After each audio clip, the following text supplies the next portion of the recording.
Good day. I've noticed over the last couple of hours a shift in the way in which Russian officials are discussing the Battle of Bakhmut. They're now starting to speak about Bakhmut as being in an operational cauldron. In other words, a situation where the Ukrainian forces within Bakhmut are under effective encirclement and where the situation for Ukrainian troops is becoming increasingly critical.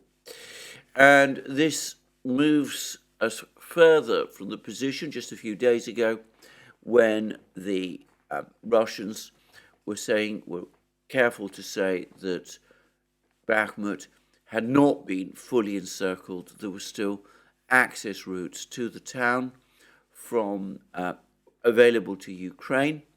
Well, as I said, they're not talking like that so much anymore. And as an example, I'm going to quote Yan Gagin, who we've come across before. He is an advisor to Denis Pushilin, who is the acting head of the government of the Donetsk People's Republic. Obviously, Pushilin is a Russian official, and Gagin must be considered a Russian official also. So I'm taking this report this time not from TASS, but from Redovka. Redovka is a Russian newspaper published, I believe, in Smolensk, which is not a town west of Moscow. It's, again, well known for having a fairly patriotic position on most issues. Mostly, by the way, it covers domestic news, which it does, I find, in a very interesting and far from over-emotional way. But anyway, it does have, as I said, a trend to be a sort of more on the patriotic, nationalist side of things within Russia itself.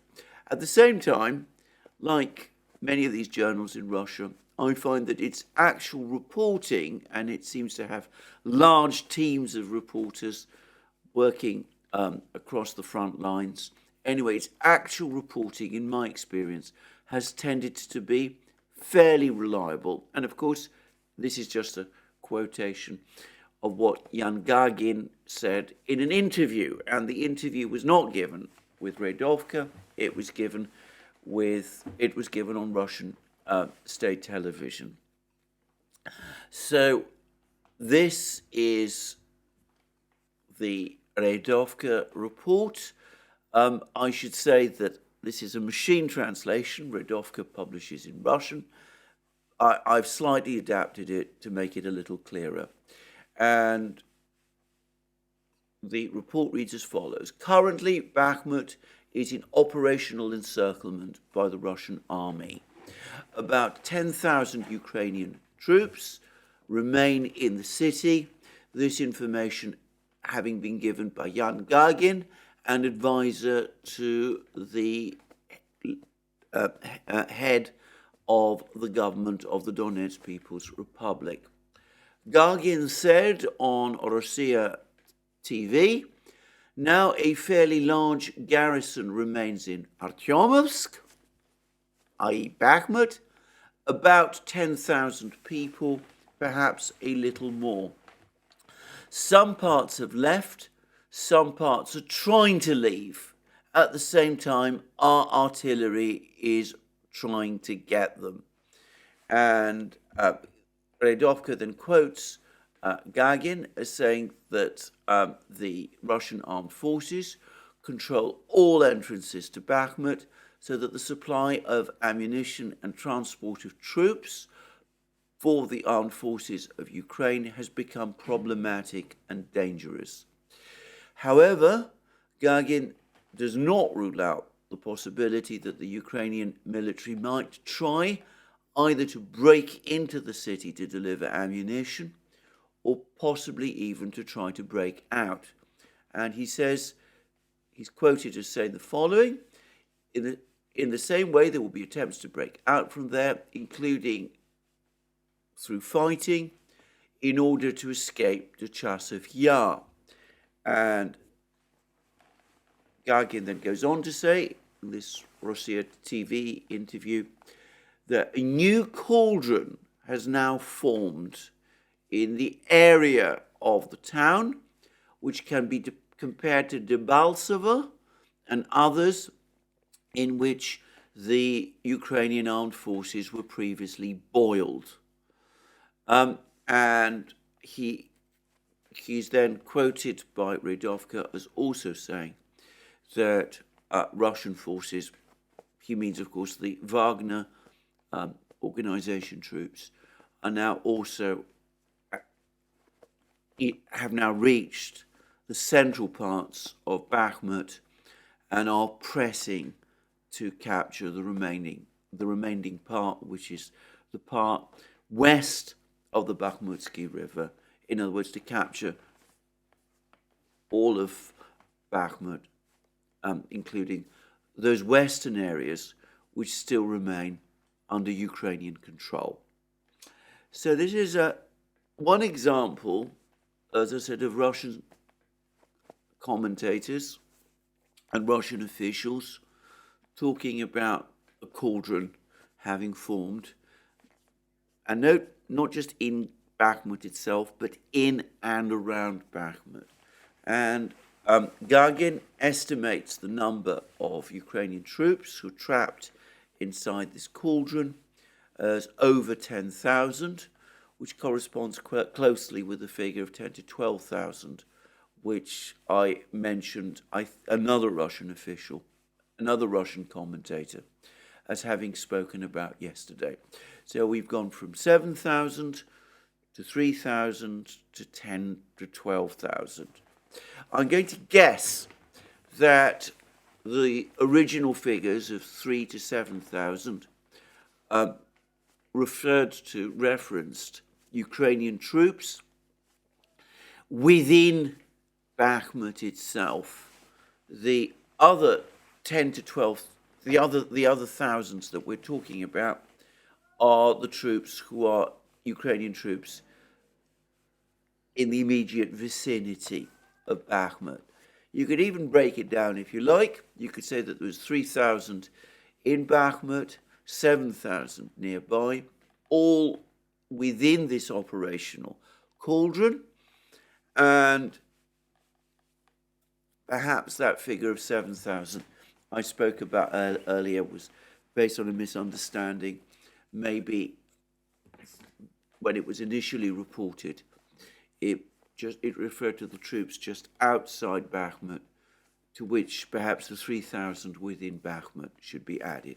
Now, can I obviously say that these are figures that are coming from Russian officials? I'm not on the spot. I cannot confirm them. There's no information about troop numbers that I've been able to find coming from Ukrainian sources, which tell us how many Ukrainian troops there are in and close to Bakhmut itself. So that gives us some idea of what the Russians at least are saying about the situation in Bakhmut.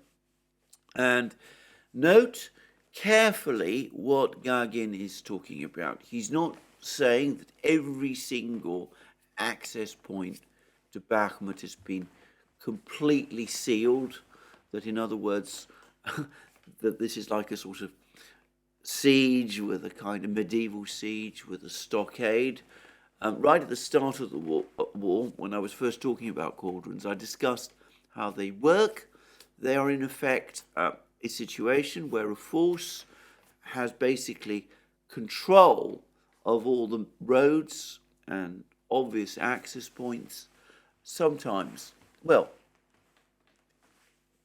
soldiers, individual soldiers, can come and go from in and out of these cauldrons, though it's increasingly dangerous to do so, because all of the areas are covered by the artillery of the besieger, if you like, the Russians in this case.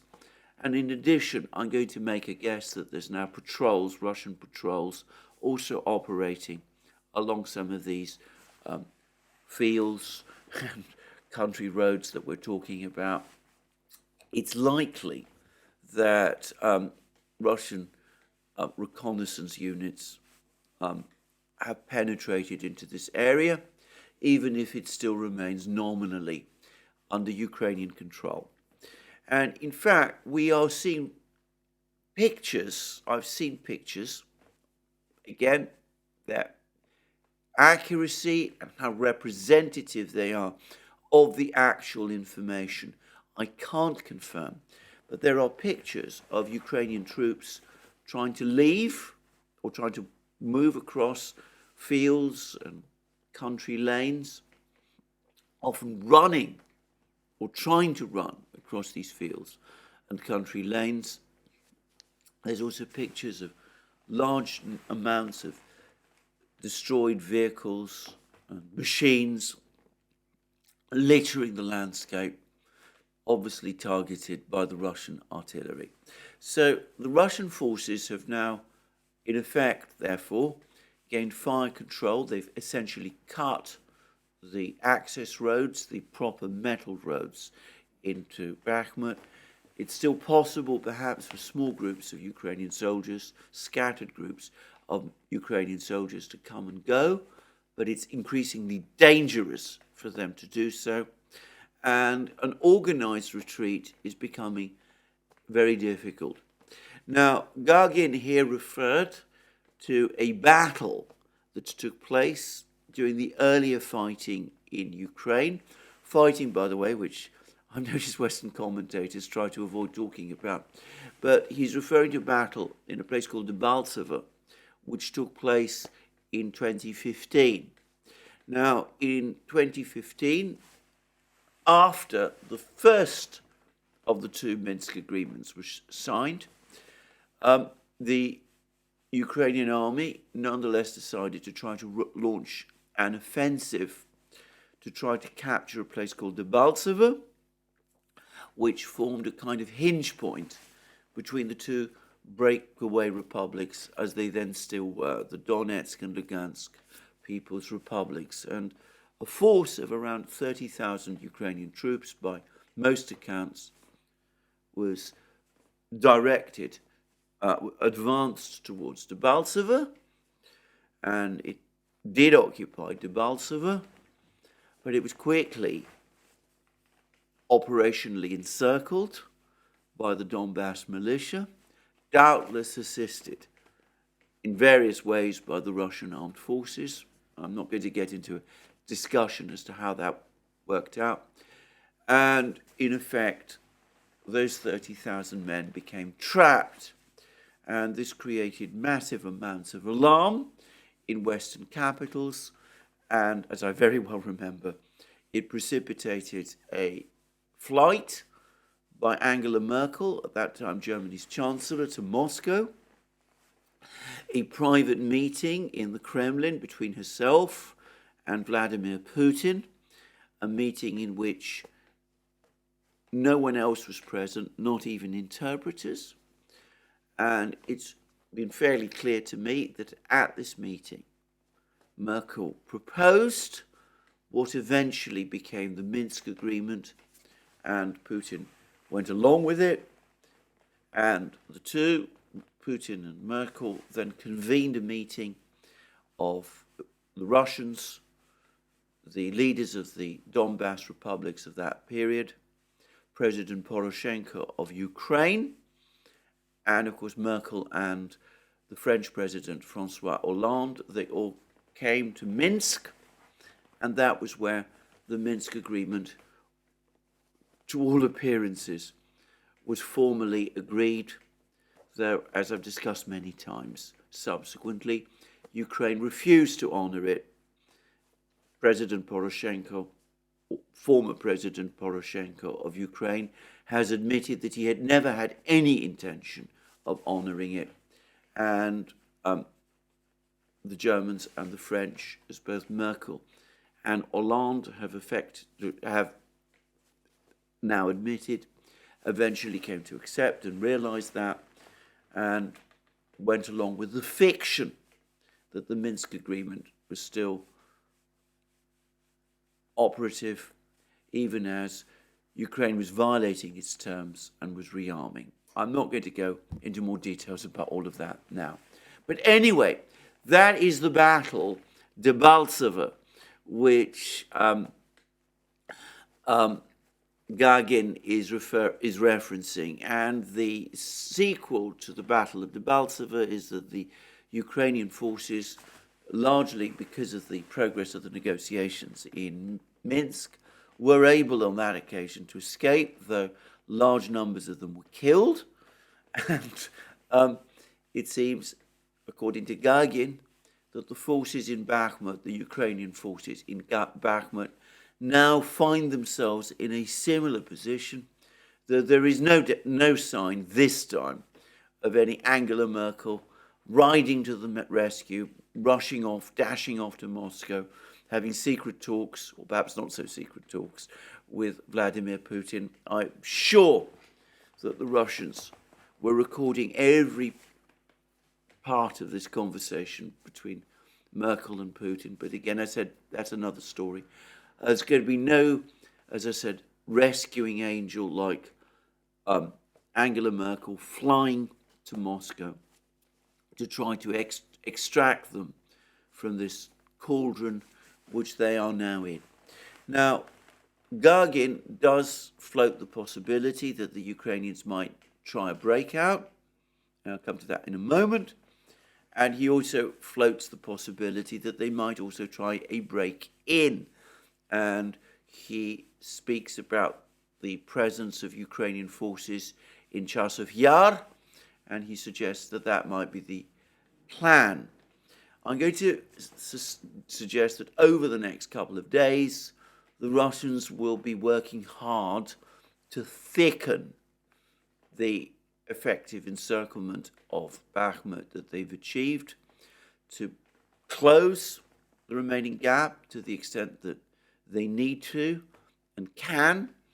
After all, this is all apparently now happening over broken country, and to put impassable barriers between the Ukrainian troops in Chasiv Yar and the Ukrainian troops in Bakhmut. Now, yesterday there was a report to the effect that Russian tactics in Bakhmut have now changed, that the Russians seem more interested now in capturing Bakhmut than in encircling the Ukrainian troops there. I'm going to say that there's been no change in Russian tactics. I think the Russian tactics are both to capture Bakhmut and to encircle and defeat as many Ukrainian troops in Bakhmut as they can.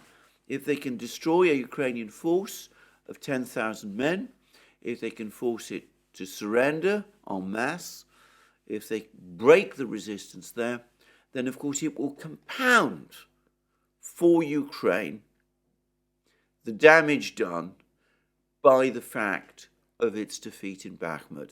And I am confident that that is what the Russians will at least try to do. Now, whether they will succeed is another matter. We'll see what the Ukrainians do. The Ukrainians might decide that the moment has come to pull all their forces out of Bakhmut. We're going to talk about that in a moment.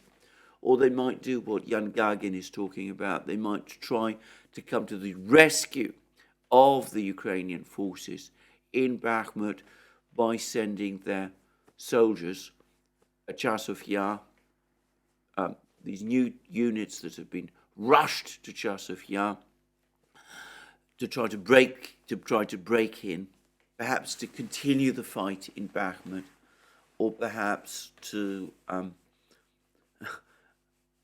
create a corridor through which these troops in Bakhmut can escape. Either is a possibility. So this battle is not finished. It's perhaps becoming more complicated, but we are now at a very important stage. Now let's talk about these two possibilities. Ukrainian troops retreating from Bakhmut. Well, first of all, there's been a lot of reports, including ones in the British media today, that the Ukrainians are trying to carry out some kind of orderly withdrawal from Bakhmut. And even the British media is admitting that that is a complex and difficult operation in a situation of this kind. Now, the whole point of a cauldron, however, is to make an orderly withdrawal not just difficult, but well nigh impossible. As I said, men can perhaps escape, but doing so is extremely risky and might come with high losses. And in fact, there was a report yesterday that 2 groups of Ukrainian soldiers were spotted by the Russians trying to leave Bakhmut, and they were shelled by Russian artillery, and the Russians claimed that 30 of them were killed and the rest scattered and had to flee back to Bakhmut. So that gives us some idea. If this, again, I have to always caveat this, assuming that this incident happened and it isn't Russian propaganda, which it might be, by the way. An operational encirclement can be achieved through psychological means as well as actual ones if Ukrainian soldiers in Bakhmut come to believe that trying to flee from the town is a death sentence, then they might be deterred from doing so. So just bear those possibilities in mind. But assuming that this Russian report is true, which on balance I think it probably is, then we can see the difficulties. Even the British media is admitting that there are difficulties. The difficulties might be greater even than the British media realises, especially given, as I said, that any retreat would have to be across country or along these difficult country lanes. So that's one problem. Now, what about an advance, a breakthrough attempt from Chasiv Yar? Now, a couple of days ago, there were rumours that Ukraine has rushed some of its new Leopard 2 tanks just supplied from Poland to Chasiv Yar. And perhaps that report is true. I've seen no confirmation. And perhaps the reason those tanks are there is because they are intended to lead some sort of breakthrough operation to try to rescue the Ukrainian soldiers in Chasiv Yar. However, doing that, it seems to me, would be a very high-risk operation indeed. It would mean potentially sacrificing some of these Leopard 2 tanks, which Ukraine has only just received and cannot have fully learnt how to operate, on what might very well turn out to be a fruitless attempt to try to break in to Bakhmut. It might, in fact, even play into a breakthrough attempt like this, might even play into the Russian operational plan all along, which is to use Bakhmut to bleed Ukraine dry. And we've heard the first proper admission, well, I say proper admission, we've heard one of the early admissions maybe, that is the function that Bakhmut has served, and it comes from the Wall Street Journal. And there's been an article, and it says that Russia's Wagner troops exhaust Ukrainian forces in Bakhmut, and deadly fight against the penal battalions threatens Kiev's ability to mount spring offensive. And we're going to come to that in a moment, because again, what the Wall Street Journal is saying, and by the way, this is an article which has been copied to me, by the way, by a friend. I'm not going to read it though, because it's, as I said, it's behind a paywall. But anyway, the article again takes a skewed very much to the Ukrainian version of the war, as you would expect. It speaks of the Russian army being stalled, talks about the Russians having been prepared to sacrifice large numbers of men in the Wagner organization in Bakhmut. It appears to assume that most of the men who are fighting in the Wagner organization are ex-convicts, which, by the way, is certainly definitely not the case. Certainly, Wagner has recruited from Russian prisons, absolutely open about doing that, young men from Russian prisons, but a very significant proportion, perhaps the bulk of the Wagner troops, are clearly ex-Russian military. And I think that's how we need to understand them. But anyway, the key point to take away from this Wall Street Journal article is that Ukraine has suffered exorbitantly high losses trying to hold on to Bakhmut, and the article admits that some of Ukraine's best units have in effect been sacrificed in the defense of Bakhmut.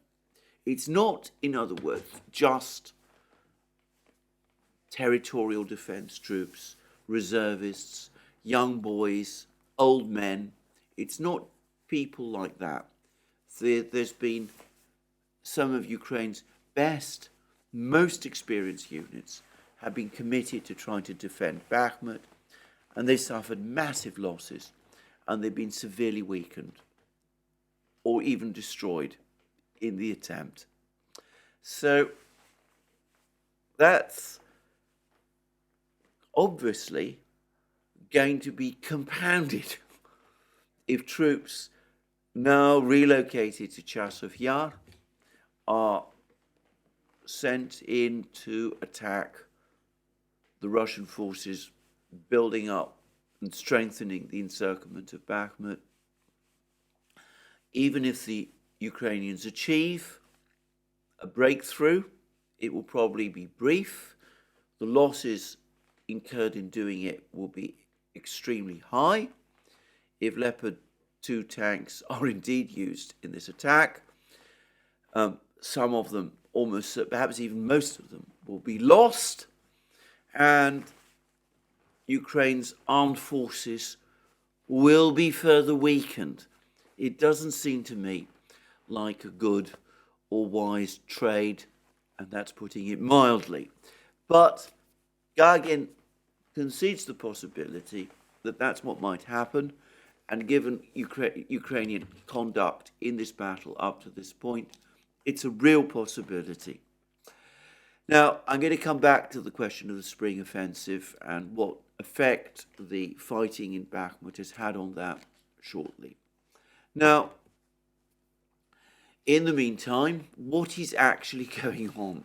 As I said, we've heard that we were talking yesterday about how the Russians have almost reached the roads.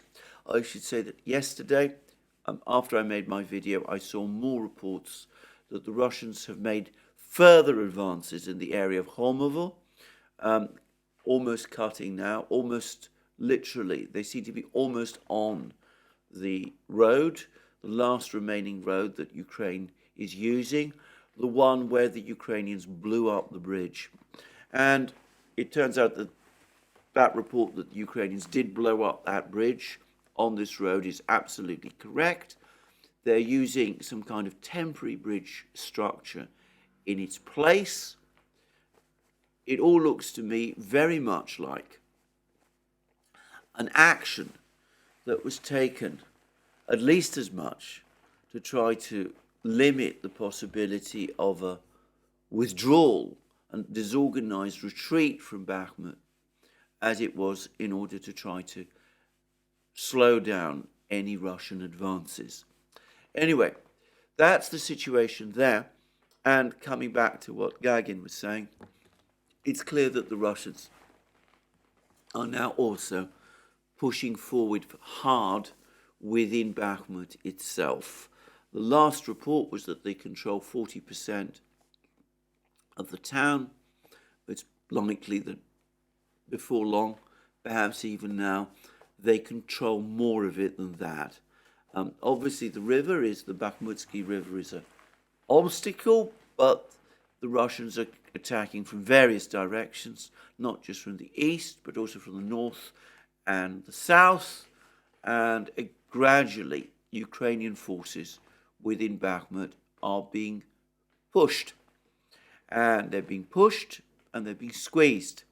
Now, it's a misconception, by the way, one that I've seen in various articles, including some more recent ones, that the fighting in Bakhmut is exhausting Russian troops, that in street fighting, the defender has an automatic advantage.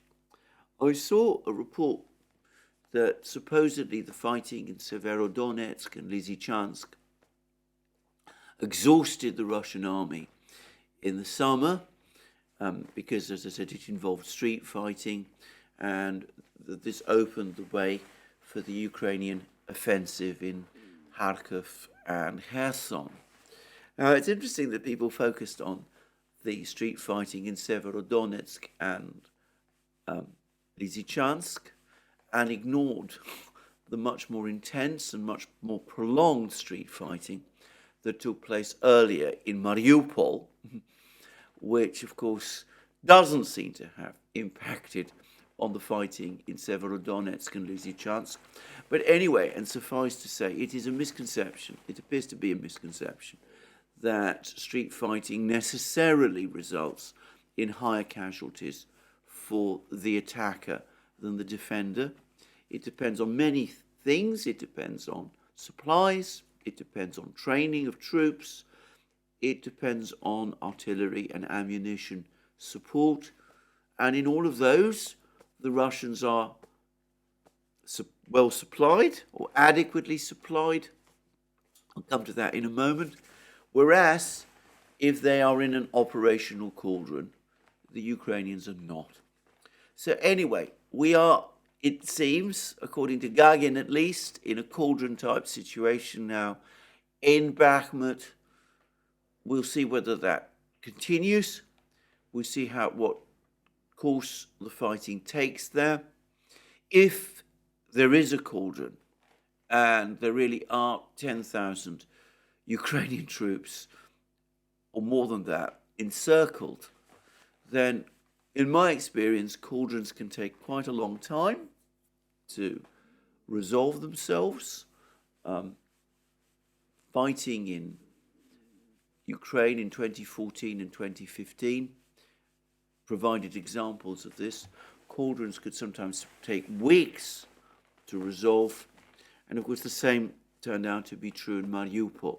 So it may be that if the Russians are indeed intent on creating a cauldron, that will be quite a long and intense battle that we have ahead. I should say, and I would just quickly complete my points about Bakhmut when I say that once the Russians do control Bakhmut, they have effectively broken the Zelensky line, and they've put themselves in a position where they're able to block the communications links between the various Ukrainian forces in Donbass. It becomes much more difficult from that point on for the Ukrainians to move their forces around Donbass.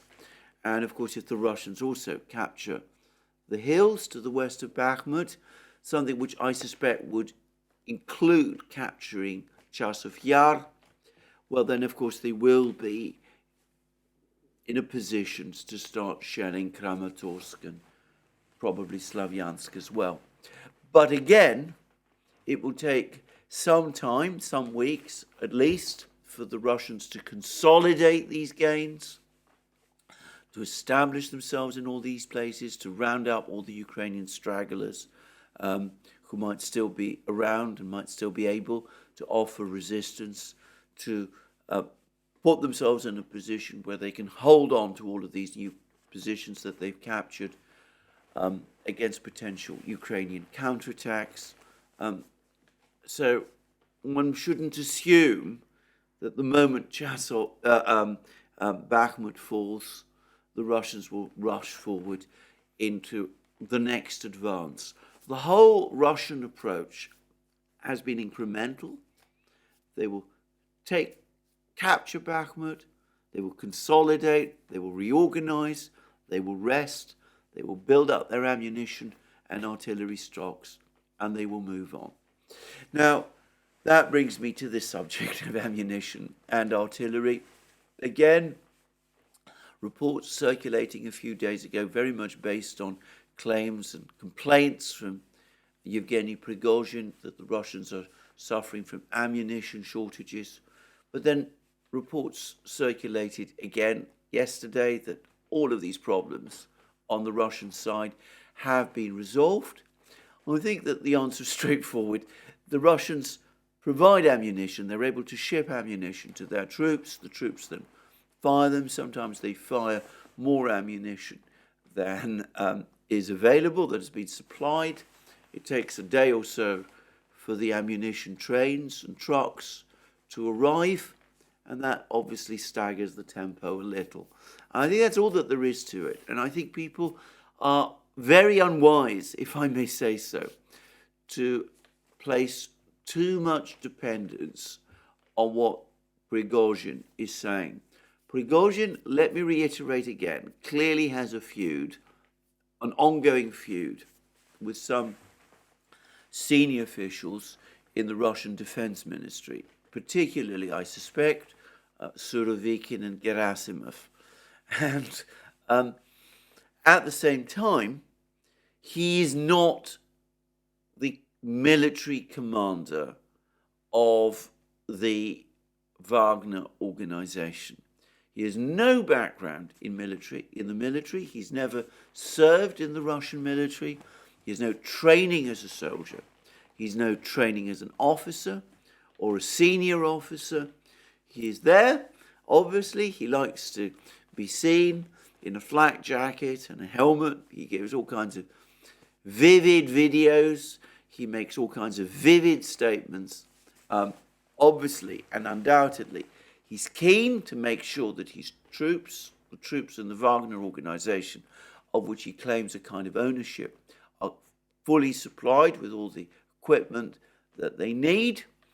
And as I said, he has also his personal feud with some of the senior military people in Moscow, something which I think is going to work out badly for him in the long term. But he's not the commander. He's not the person who's actual charge of the troops. We don't fully know who that is, by the way. But putting all that aside, let's not base too much of our commentaries on what this very interesting and colourful and vivid observer of events tells us. It's not without use. He does confirm when a particular place is captured, and that's always useful. He does give us an insight into the progress of the battle, but he is not a fully reliable reporter of all that's happening, if only because he is an extremely self-interested one. Anyway, that's all I'm going to say about that. Now, the fighting is not only going on in Bakhmut. The Bakhmut is clearly the key battle. And I suspect not just the key battle in the immediate term, but probably, most probably, the key battle within the larger battle of Donbass. Once it's over, as I said, the Russians will be in a very strong position to bring the remaining parts of Donbass fully under control, conducting, as I said, the fighting in Donbass and ending this long battle in what they sometimes call the Donbass Arc of Operations, which, when it's successfully completed, will put them in a very strong position to counter, to press forward with any further campaign against Ukraine. But of course, it's also true that there's continuous reports about Ukraine planning a spring offensive. And we've had an interesting report. This is again from the TASS news agency, and it's from Vladimir Rogov, who is an official of the Russian-controlled Zaporozhye regional government, and it reads as follows. The Ukrainian military beefed up its battle group in the Zaporozhye area to over 30,000 troops. Vladimir Rogov, chairman of the We Are Together with Russia public movement, told TASS on Monday.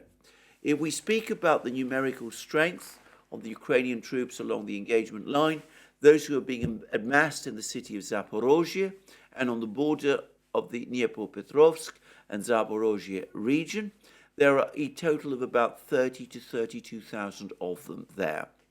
The Ukrainian military is amassing troops in the Zaporozhye area to switch over to offensive operations, Vlad Rogov stressed. If we talk about the redeployment, some 3,500 Ukrainian troops have been brought to the city just within 3 days, which is very quickly. Some 12,000 troops have been amassed on the border of the Dnipropetrovsk and Zaporozhye regions precisely for an offensive. There is a troop amassment there, and this obviously suggests that this attempted offensive will take place in late March, early April. And TASS reminds us that as of mid-February, there were about 25,000 Ukrainian troops on the Zaporozhye front line, and 40,000 troops would be needed for an offensive, according to Rogov. Now, so the Ukrainians seem to be trying to build up their forces. And I saw another report which said that Ukraine is trying to organize 18 brigades in the rear.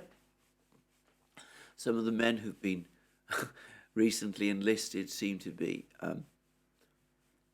intended for these brigades. I'm going to guess that some of the thousands of troops that Ukraine has had training in the West, in Britain, 10,000 of them there, they've apparently completed their training, said to be another 40,000 in various places.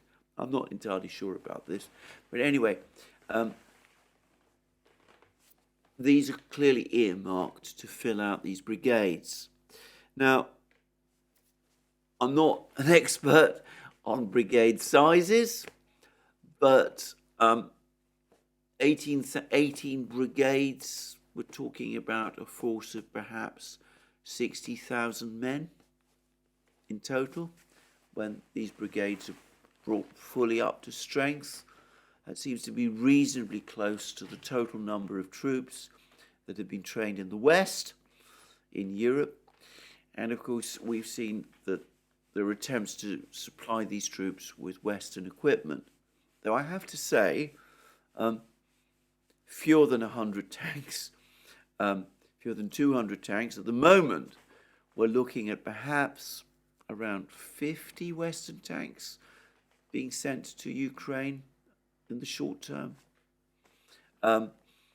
200 infantry fighting vehicles, that's the Bradleys, the tracked infantry fighting vehicles, the Bradleys, another 40 Marders from Germany, about, as I recall, around 100, was it 200 Strikers? It doesn't seem to me to be enough to provide full equipment for 18 brigades. But anyway, beginning to get a sense of the size of the forces that Ukraine is hurriedly trying to put together for this offensive in the spring. And we also see that Ukraine, of course, has been suffering ammunition shortages, artillery shortages, and it's highly likely that this force, of which, by the way, I doubt that the full 60,000 will be committed to this offensive. But anyway, this force will probably not have anything like the kind of artillery cover that it would need. It's difficult to see where that artillery cover would come from. But the fact that the Ukrainians are amassing this force and appear to be thinking about an offensive in late March, April, in this area of Zaporozhye, in order to try to break through, presumably to Melitopol or to Mariupol. That may explain why Shoigu, the Russian defense minister, shortly after meeting with Surovikin and Gerasimov and the other Russian military commanders in that conference that I discussed in my long video yesterday, why Gerasimov has now visited precisely this area. And there's a report about this from the Russian Defense Ministry, and it talks about how Shoigu is visiting Mariupol specifically. Mariupol being one of the possible targets of this offensive, along with Melitopol, that has been mentioned as the eventual target of this Ukrainian offensive. I'm going to read the report, which this time, however, is actually very uninformative. Russian Defense Minister General of the Army, Sergei Shoigu, made an inspection visit to the area of the special military operation, where the military construction complex of the Russian Defense Ministry is involved in infrastructure rehabilitation in Donbass. Sergei Shoigu inspected the multifunction medical center, rescue center of the Ministry of Emergency Situations, which, by the way, he once headed, as well as new residential area composed of 12 five-story buildings. The Minister of Defense was informed about the modern complex of the Federal Medical and Biological Agency of Russia, new residential area composed of 6 new 9-story buildings, schools and kindergartens that are currently under construction in Mariupol. Moreover, Sergei Shoigu heard the report on the construction of the large water pipeline designed for connecting Rostov region and the Donetsk People's Republic from the Don River to the Seversky Donetsk Canal to provide various settlements of the region with water. The Minister of Defense commended the work and thanked the military builders involved in the restoration of social infrastructure facilities in Donbass. Now, I've no doubt at all that Shoigu, who, by the way, is by training a civil engineer, so construction is something he knows a lot about. I've no doubt that Shoigu did indeed visit some of the civilian reconstruction that's taking place in Mariupol. But note that the Ministry of Defense tells us that it was an inspection by the Russian Defense Minister in an area of the special military operation where the military construction complex of the Russian Defense Ministry is involved. Now, I don't believe he just went there to look at the building of apartment buildings and other social care complexes, important though no doubt that is, or of water pipes and of such things. We've seen lots of pictures of these huge fortifications that the Russians have been building in southern Ukraine. And I'm sure that one of the things that he inspected, in fact, almost certainly the primary thing that he inspected, was these fortifications. And he probably went not just to inspect the fortifications, but also to discuss their further extension over the next few weeks. And I said that there are allegedly that there are apparently 60,000 Ukrainian troops going to be reorganized in these brigades, and that Rogov is talking about 40,000 Ukrainian troops being necessary to conduct an offensive in Zaporozhye region, and 30,000 troops having already been concentrated in and around Zaporozhye region, which, by the way, is not a dramatic increase from the February total of 25,000 25,000. But anyway, the mid-February total of 25,000. But anyway, I've heard reports that there are 90,000 Russian troops in Zaporozhye region, with these very heavy fortifications being constructed, which, as I said, Gerasimov is almost certainly there in order to check out and see that they really exist and to see how they're being built. And as I said, he has knowledge of construction work as a civil engineer. Anyway, I'm sure that's the primary reason of Shoigu's visit. The Russians are preparing for this Ukrainian offensive. And in the meantime, they're pushing forward. They're pushing forward in Bakhmut, and they're continuing to push forward towards Kupiansk. And as I said, there was more reports of more fighting overnight in Kupiansk. And in the meantime, they continue to weaken Ukraine. They are doing, as the Wall Street Journal has told us, they're exhausting Ukrainian forces. They're forcing the Ukrainians to commit themselves to defending positions like Bakhmut, where they're bleeding the Ukrainians dry.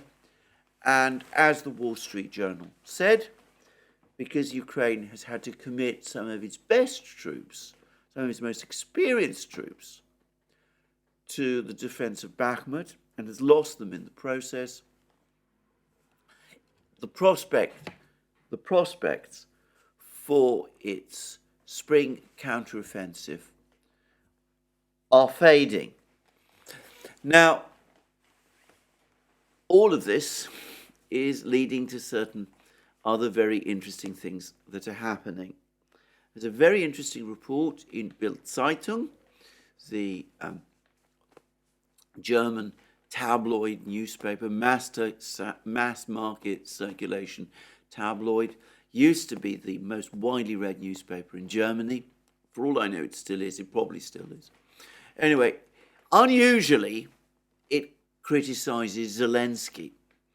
It repeats the stories that I've been covering many times on many programs about arguments between Zelensky and Zaluzhny, that apparently General Zaluzhny, the overall commander of the Ukrainian forces, was pressing Zelensky weeks ago to evacuate Ukrainian troops from Bakhmut. Zelensky supposedly said no, and it does seem as if this article in Bild Zeitung, which is as unusual in making these kind of criticisms of Zelensky, you don't see many criticisms of Zelensky in the European media. They do happen from time to time, and this is an important one. But this article on Bild Zeitung, in effect, blames Zelensky for the fact that we now have, apparently, a cauldron in Bakhmut. And I have suggested in the past that perhaps the game that's been played here by the Ukrainian military is that they come to Zelensky, softly suggest possible withdrawals in the knowledge that he's going to reject them, and that Zelensky, in effect, perhaps without fully realizing it, is being set up by the Ukrainian military as the scapegoat in case the military's own strategy of defending every single point and position fails to work out properly in the end. Anyway, we will see. Now, this comes alongside another article in the Wall Street Journal, of which I have not yet seen the original, which has also been fairly widely publicized, which discusses certain discussions that President Biden had with East European leaders immediately following, at the time of his visits to Ukraine and Poland. He met with East European leaders there, especially Baltic leaders. Apparently he told them that the idea of overthrowing President Putin's government in Moscow is not on the agenda. Regime changes emphatically in Russia is not on the agenda. It's been essentially ruled out. And apparently the leaders of these countries came away unsure whether Biden himself has any real belief in Ukraine's victory in this war. Now, I wasn't there. I don't know what Biden actually said to these leaders. Maybe they're not interpreting his words correctly. My own impression of Biden is that he's very much a hardliner. It may be that the problem is less that he is hardline, and more that he is, as far as these Baltic leaders especially are concerned, and the Polish leaders, that he is insufficiently hardline for their wishes. But if Biden really does have doubts about an eventual Ukrainian victory in this war, then the only advice I can give, which is the same advice as the advice I recently gave to Macron and Scholz following the reports that they were pressing Zelensky to consider negotiations. The only suggestion I can make is that there's no point waiting until Ukraine's spring offensive fails or even succeeds before initiating negotiations. If it is the real belief, the genuine belief of Western leaders that Ukraine cannot win the war, then in all conscience, they should be telling Ukraine that now. They should not be egging Ukraine on to launch a spring offensive. It's the last thing they should be doing. They should be telling Ukraine to start negotiations with the Russians immediately. What they're doing, if they generally don't believe, if Western leaders generally don't believe that Ukraine can win, and we're now getting an accumulation of information to that effect, what they're doing is obviously they're deceiving their own public, which is already very bad, given that their public is making significant economic sacrifices in this war. But more importantly, they're leading Ukraine further down the garden path. They're causing more Ukrainian soldiers to die. They're prolonging the war unnecessarily when they have it within their power to stop it now by insisting that Ukraine begin negotiations. Now, I say all of this because I've just been listening to another in the outstanding series of videos that Colonel Douglas Macgregor has been making about this conflict, in which Colonel Macgregor makes the entirely correct point that Ukraine is, to all intents and purposes, now on life support. It has already been defeated. Its original army, as Brian Belletic at the New Atlas has pointed out many times, the original army that Ukraine started the war with was destroyed by the Russians by, at the latest, midsummer 2022. Second army was cobbled together with the help of the West over the course of the spring and summer of 2022. It was launched in those misconceived offensives in Kharkiv and Kherson region, and the Russians burnt it up over the course of those offensives. And my sense is that the Battle of Bakhmut has delivered to that second army what the French call the coup de grâce. In other words, the final effective death blow. And can I say that the article in the Wall Street Journal about how Ukraine has lost some of its best military units trying to defend Bakhmut. Well, of course, that reinforces that perception.